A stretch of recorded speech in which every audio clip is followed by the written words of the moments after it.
Hey guys, welcome back to another video. And in this video, we are talking about the new travel rules you need to know in 2025. Now, in this travel space, we know things are always changing, and that's why we're here to keep you updated. Yeah. So let's start with number one, online passport renewal. So before you used to have to go to an embassy or a state building to get your passport renewed, but now you can do that starting in 2025. You can renew your passport online. Right. So this is a great service. This is a bit of an upgrade because you always had to either, we just went into the post office. So this service is not for first-time applications. You have to already have a passport in order to do this. And it must be valid. It cannot be expired for more than 5 years. And also you have to be a U.S. resident. You have to be currently living in the U.S. to do this. And your passport have to be in good condition. So if it's not in the best condition, you won't be able to do this as well. Okay, so who can't apply? So you can't apply if you need the passport in less than 8 weeks. And also, if you need to change any information on there, like you got married, you need to change your last name, this you can't use this as well. Or if you need special passports, like a diplomatic passport, this won't work for you. Yeah. How do I do it? So you have to fill out the renewal form online. You have to upload a digital passport photo. You could either have somebody take it. Selfies won't do. Or you could either go into like a CVS or something near, have them take the picture of you and then email it to you. So you can do it that way. Yeah, and then you have to pay a fee when you're on the website, and that's based on what you get. If you get the passport card or the book, and approval takes minutes. And then, the processing time is not that long at all. So, yeah. Okay. Number two, the real IDs. Now, real IDs, this is going to be implemented May 7th of 2025. What is a real ID? Yeah. So the deadline for the ID compliance is May 7th. And this is for if you're flying domestically within the U.S. and over 18 years of age, you are going to need this ID, right? So how do you know you're compliant? You can check your state issued ID and see if there is a star at the top right corner. And if there is, you're compliant. Your ID is compliant. If you're in Washington, Michigan, Minnesota, New York that have an enhanced ID, this is also valid. There's also other IDs that they will take as well, a U.S. passport, a military ID. You can also use that. So, it's not, you don't necessarily need it, but if, that's the ID that they're requiring you have if you want to travel within the United States and you don't have a passport. How do you get one? You visit your state driver's license agency website and find out what their process is to get this ID. And it usually takes around 2 weeks processing time to get your ID, depends on your, DMV. So, yeah. And remember that this is only to travel within the U.S. You still need your passport to travel outside of the country, but you will need this after May 7th to travel domestically, which means fly inside of the country. Right. And for us, I would just say get a passport, because you can't, as he said, go to Canada, you can't cruise with it. And a passport lasts for 10 years, which is longer than most IDs that you would have to renew. So to me, it makes more sense just to get a passport. Okay, let's go to number three. Now we're going to talk international for a minute. Number three is United Kingdom's ETA. What is that? Yeah.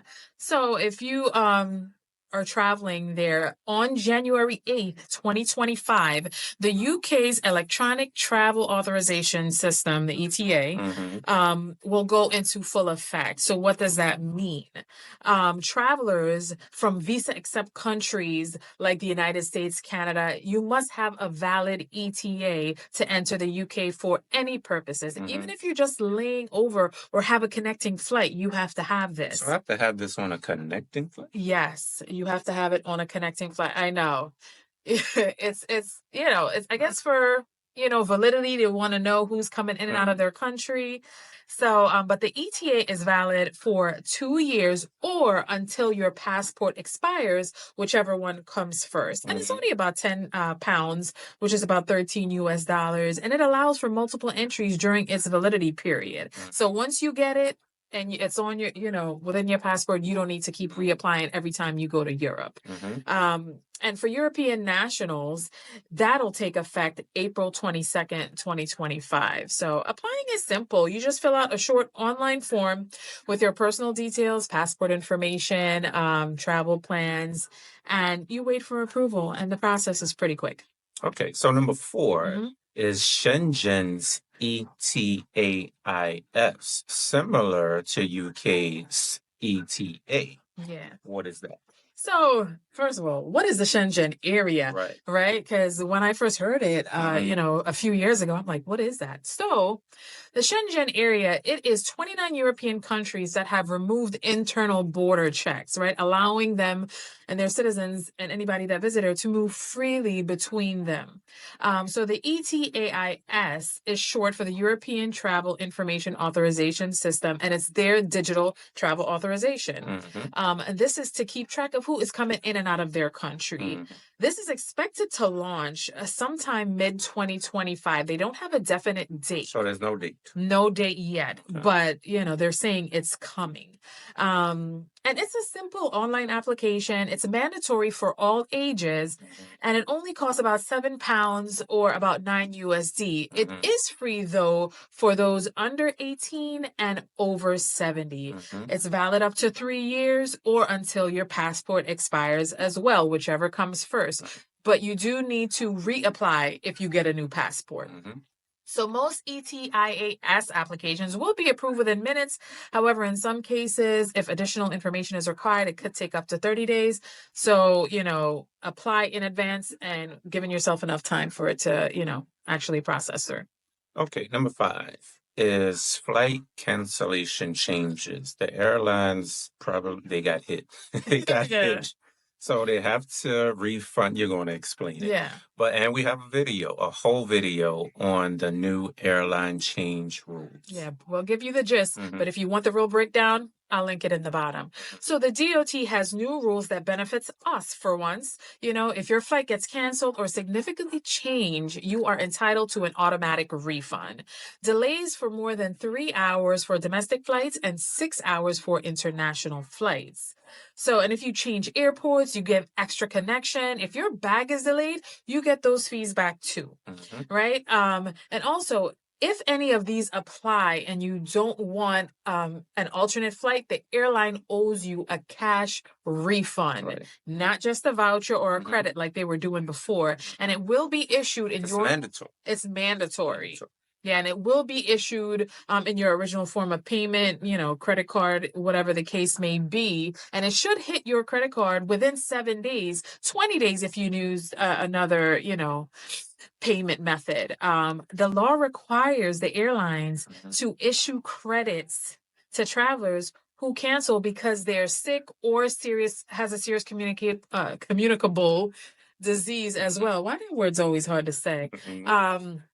But you have documented medical records, and airlines have until April 28th of 2025 to comply with this. So, but if you want more information on it, click the link in the description. Yeah, we have a video. Yeah. So number 6 is dynamic luggage. What is dynamic luggage? Dynamic, right?